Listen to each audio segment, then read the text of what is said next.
Palantir est une start-up financée par la CIA et elle s'est imposée au cœur des services de renseignement français. Le 23 mai 2018, une cinquantaine de patrons de géants du numérique ont été invités par Emmanuel Macron lors d'une réunion baptisée Tech for Good.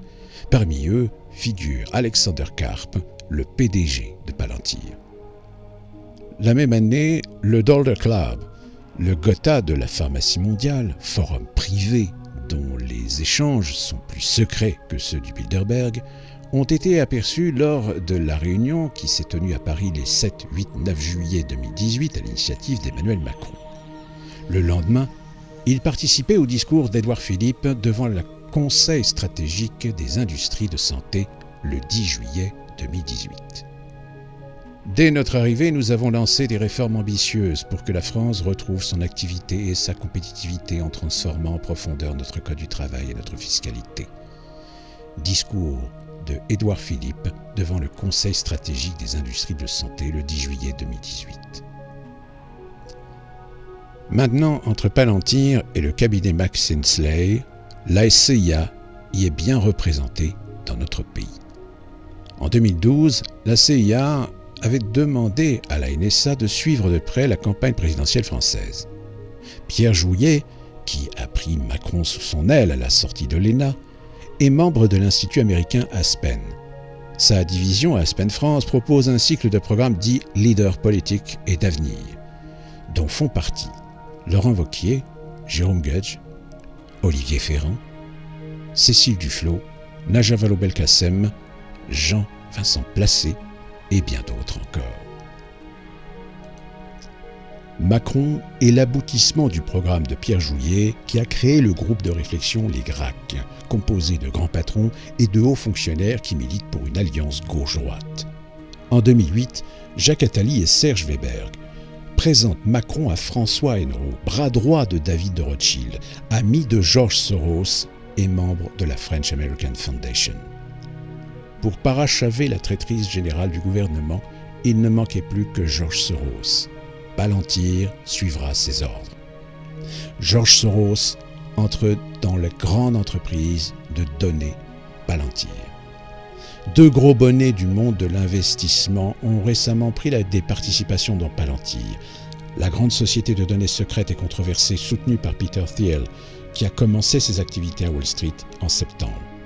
Soros Fund Management, dirigé par l'investisseur milliardaire et philanthrope George Soros, et Third Point, la société dirigée par l'investisseur occasionnel militant Dan Loeb, ont tous deux révélé vendredi dernier qu'ils détenaient des actions de Palantir. Soros Fund Management a acquis 18,5 millions d'actions de Palantir, tandis que Third Point a pris une position plus modeste de 2,4 millions d'actions. L'investissement de Soros valait environ 175,3 millions d'euros selon un dossier déposé auprès de la Securities and Exchange Commission. Cela correspond à un prix d'achat de 9,5 € par action. Le titre de Palantir se négocie actuellement à un peu moins de 16 € l'action, de sorte que la participation de Soros est maintenant évaluée à environ 294 millions d'euros. Palantir a été introduite en bourse par le biais d'une cotation directe des actions existantes à la bourse de New York. Cela signifie que Palantir n'a pas eu besoin de vendre de nouvelles actions par le biais d'une offre publique initiale plus traditionnelle.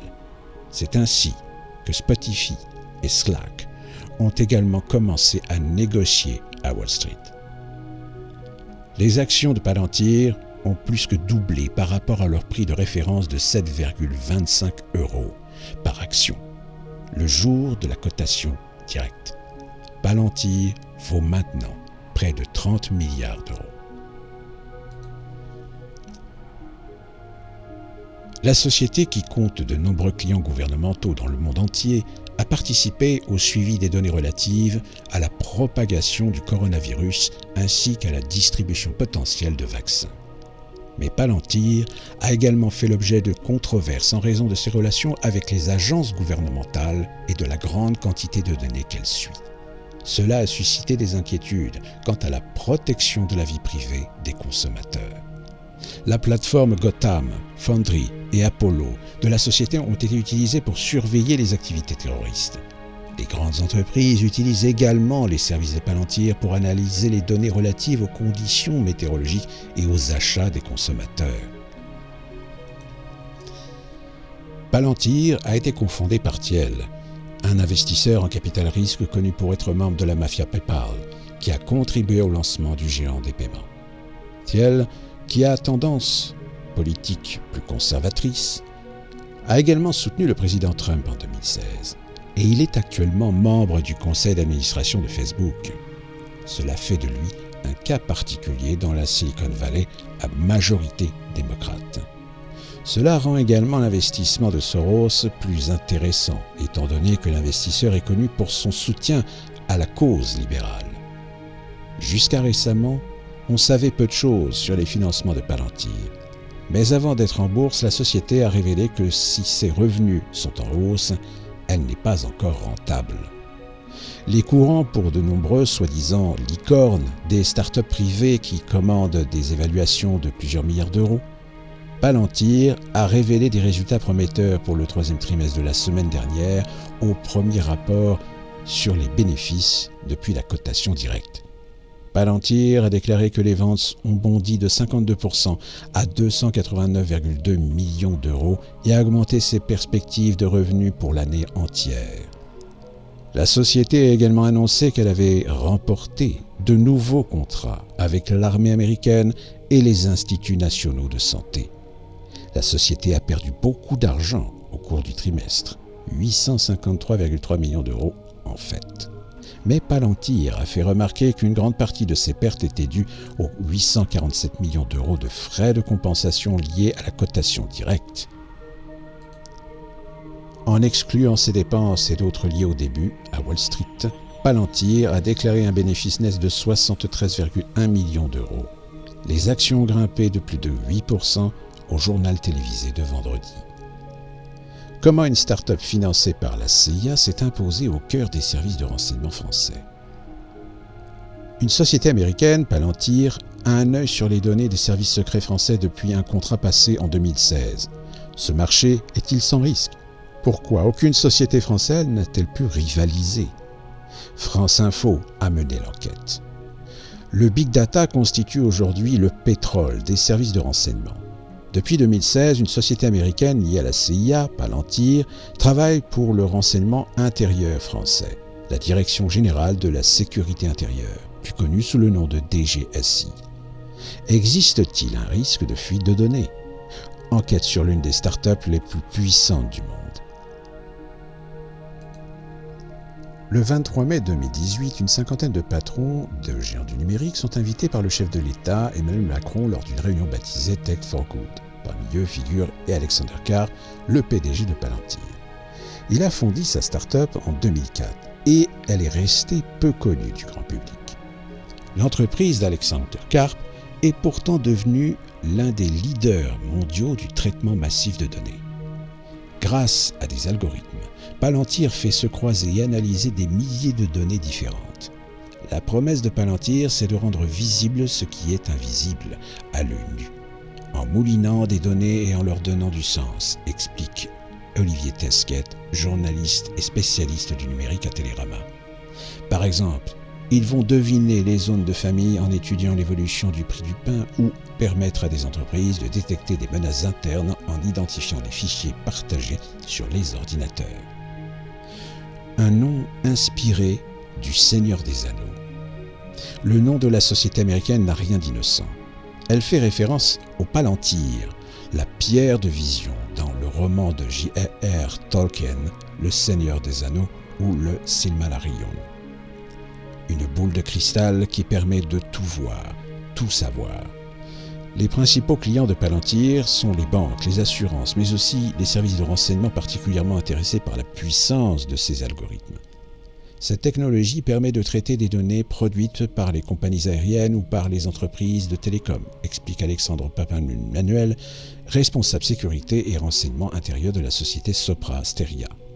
On peut tracer les appels entrants et sortants, faire des graphes relationnels, savoir qui parle, avec qui et quand. Mathématiser les comportements humains.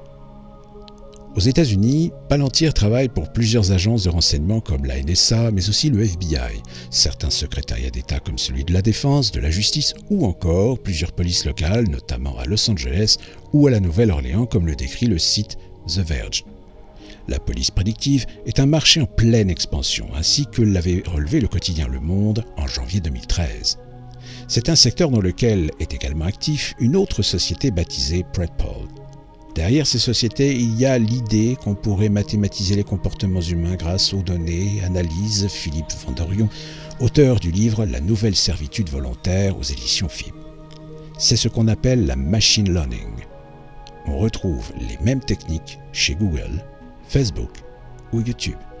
La technologie de Palantir a également été utilisée par le Consortium international de journalistes d'investigation, l'ICAJ, dont Radio France est partenaire.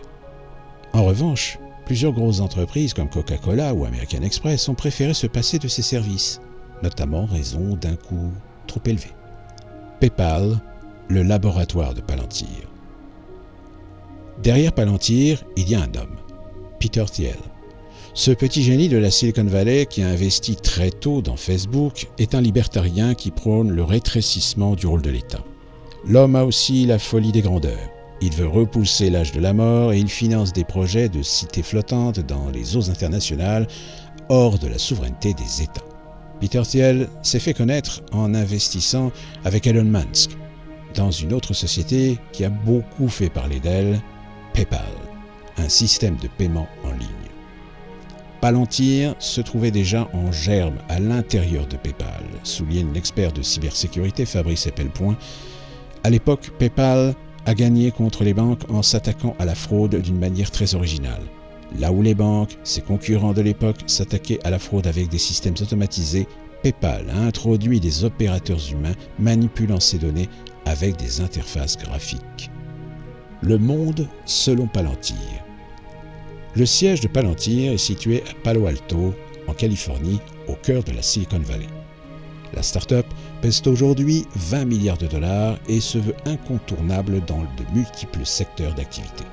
Peter Thiel est convaincu que Palantir va régler tous les problèmes de la planète, comme il l'écrit dans son livre de 0 à 1, Comment construire le futur, paru en France en 2017 aux éditions J.C. Laté. En plus d'aider à repérer des terroristes, écrit l'entrepreneur, les analystes utilisant le logiciel de Palantir ont été en mesure de prédire là où des insurgés installent des engins explosifs improvisés en Afghanistan. La liste des atouts de Palantir est longue, selon l'auteur. Les analyses, à partir du logiciel, ont aussi permis d'instruire des dossiers de délits d'initiés de grande ampleur, de démanteler des réseaux de pornographie infantile partout dans le monde, de soutenir des centres américains de contrôle et de prévention des maladies dans la lutte contre les épidémies d'origine alimentaire et de faire économiser des centaines de millions de dollars par an aux banques et au gouvernement grâce à un dispositif de détection avancée de la fraude.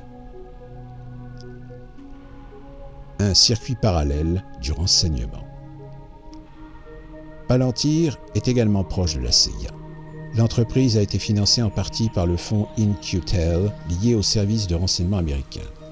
C'est la CIA qui a financé le développement de leur projet dans toutes ses facettes, explique l'ancien directeur du renseignement de la DGSE, Alain Juillet. Comme tous les services de renseignement du monde, l'agence américaine avait besoin d'avoir le maximum d'informations dans un minimum de temps. Les méthodes de Palantir ont semblé tellement intéressantes que la CIA a dit « Banco, on paye, vous y allez ».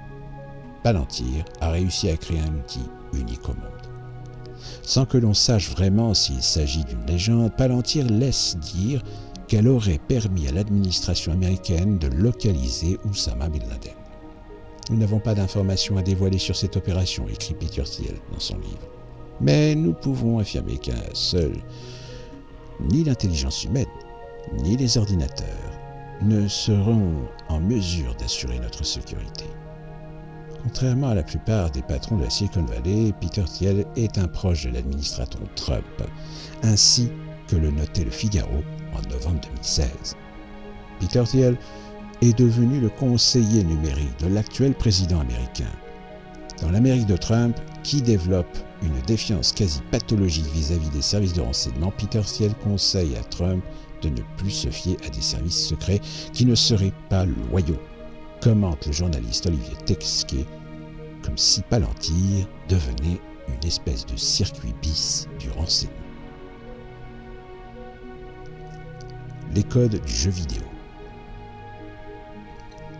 Depuis sa création, à plusieurs reprises, Palantir a cherché à décrocher les marchés en France.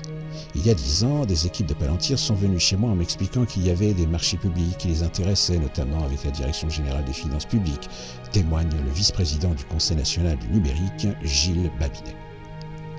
Elles m'ont fait une démonstration. Leur technologie était impressionnante. Ils avaient rendu simple des choses complexes en utilisant les codes du jeu vidéo.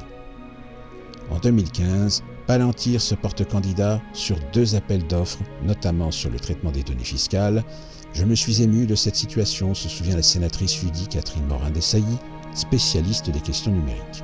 J'ai alerté sur le fait qu'on ne pouvait pas confier la gestion de ces données ultra sensibles à une entreprise américaine qui n'applique pas les mêmes règles que nous. Un contrat avec la DGSI signé dans l'urgence. Finalement, la société Palantir ne sera pas retenue sur les marchés publics. Mais, en mai 2016, la start-up de Peter Thiel et de Alex Karp décroche un contrat de 10 millions d'euros auprès de la Direction générale de la sécurité intérieure. Nous étions après les attentats de 2015, rappelle Guillaume Fard de la société Risk & Co. Dans un contexte de menaces extrêmement élevées, nos services avaient besoin dans l'urgence de capacités techniques de renseignement. Mais il n'y avait pas d'opérateur national capable de répondre à cette demande. Les services de renseignement n'avaient donc pas le choix. En réalité, la DGSI a eu le choix entre un fournisseur américain et israélien. C'est l'option américaine qui l'a emporté.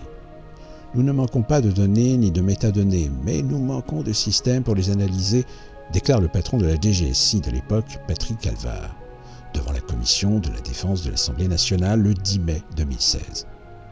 Les entreprises françaises qui développent des systèmes ne sont pas encore capables de répondre à nos besoins alors que nous devons acquérir ce big data immédiatement.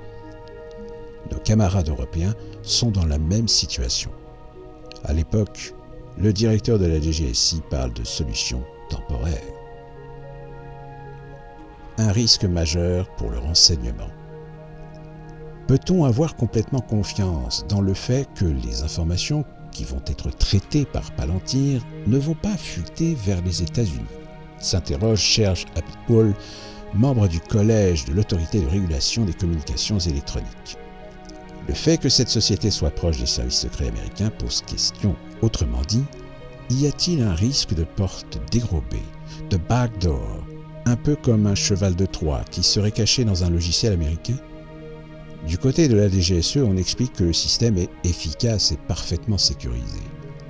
Une source proche du renseignement explique que si Palantir a bien formé des agents français à l'utilisation du logiciel, l'entreprise n'a jamais accès directement aux données.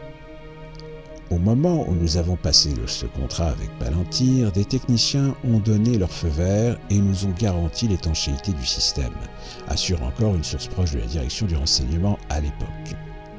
Nos services ont des capacités de cyberdéfense et de contre-espionnage qui sont très développées, ajoute l'ancien conseiller du garde des Sceaux Jean-Jacques Urvas, Florent Vadilon. Une porte dérobée ou un cheval de Troie serait facilement repéré.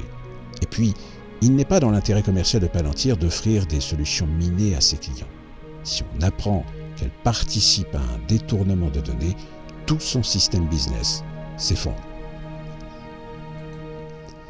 À partir du moment où Palantir ne donne pas le code source de son logiciel, qui est son secret de fabrication, Il y a toujours un risque qu'une porte dérobée soit mise en œuvre et qu'elle recrache des données essentielles sans contrôler, estime en revanche le représentant français des questions numériques auprès de la Commission européenne, Gilles Babinet. C'est un risque majeur pour le renseignement. Un comité d'éthique payé par Palantir. Palantir n'a pas répondu à nos demandes d'interview, mais l'entreprise assure qu'elle respecte l'éthique et la confidentialité des échanges. Cela nous arrive souvent de refuser de gros clients qui pourraient nous faire gagner des millions parce que l'on considère que nos valeurs ne sont pas alignées avec les leurs, déclare le représentant français de Palantir, Gauthier Cloy, lors d'un colloque sur le Big Data en avril 2016. Une situation hallucinante. Palantir travaille également pour l'avionneur Airbus, un concurrent de l'américain Boeing. Là encore, on peut s'interroger sur les risques pris par l'un des fleurons de l'industrie européenne, étant donné la proximité de Palantir avec le renseignement américain. Ils ont 5 ans d'avance sur la concurrence, déclarait le magazine Challenge à Marc Fontaine, directeur de la transformation digitale d'Airbus. Leur logiciel permet d'harmoniser très rapidement des bases de données hétérogènes, le tout avec une haute niveau de sécurité. Chaque donnée affiche elle-même sa propre traçabilité avec des droits d'accès différenciés en fonction des publics. Cette situation est hallucinante. Qu'est-ce qui va se passer si Boeing récupère des données pour mieux concurrencer Airbus sur un appel d'offres ? Se demande Benjamin Sontag, cofondateur de la Quadrature du Net. La situation est d'autant plus délicate que, depuis avril 2018, les Américains ont mis en place un nouveau dispositif, le Cloud Act, Clarifying Law in Overseas Use Data Act. Cette loi oblige désormais les entreprises américaines à fournir leurs données à l'administration américaine, y compris en dehors du territoire américain.